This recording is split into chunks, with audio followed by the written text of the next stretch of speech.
Мен Шаулиева Сапаркүл Тұрлыбекқызы, Түркістан облысы Жетісай ауданының білім бөлімінің Нұртас Оңдасынов атындағы номер 14-ші жалпы білім беретін мектеп коммуналдық мемлекеттік мекемесінің директоры.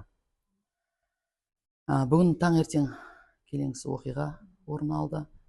Сол орын алған Қазбек би ауыл әкімшілігіндегі Алғабас ауылында тұратын Төрехан көшесіндегі үйде орын алды. Өрт болған деп жатыр. Қазір әлеуметтік желіден де естіп отырсыздар. Сол жерде, сол үйдің бізде 3 оқушысы, біздің мектебіміздің оқушылары. Бірінші сыныпта оқитын оқушымыз бар, Талғатбек Алуа Дәуренбекқызы, бірінші сынып оқушысы. Екіншісі Дана деген оқушы, бізде 3-ші сыныптың оқушысы, және 4-ші сыныпта оқитын Ася біздің оқушысы. Және 2 егіз балдар бар, Алихан мен Әмірхан деген, олар балабақшада. Қайғылы оқиғаға көңіл айтамын. Ешкімнің басына салмасын. Апат айтып келмейді дейді ғой. Тосынан болған оқиға.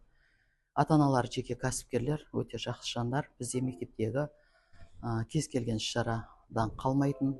Енді кеше ғана отбасылық керемет мерекелерді өтті деп естік. Енді туыстарына, бауырларына қайғырып көңіл айтамыз. Әрине, тас түскен жеріне ауыр дейді, оңай болып жатқан жоқ. Ол мектебімізге де денең түршігерлік оқиға, ешкімнің басына тілемеймін. Халқымыз аман болсын, еліміз тыныш болсын. Қайтыс болған екінші отбасы Қайтыс болған екінші отбасы солардың бауырлары, солардың үйіне қонаққа келген дейді, бірақ ол Мақтаарал ауданының тұрғындары. Оларда да біраз оқушылар бар деді. Жалпы қазір 10 шақты адам қайтыс болды деп жатыр. Таңертең болған оқиғадан барып біраз мектеп әкімшілігі хабар алдық. Ол жерді қоршауда. Жалпы бұл үйден ешкім қалған жоқ, өкінішке орай. Оқушыларымыз өте керемет. Мектептің жақсы белсенді оқушылары. Үздік оқушыларымыз, мінездері өте ақжарқын, керемет жандар болатын.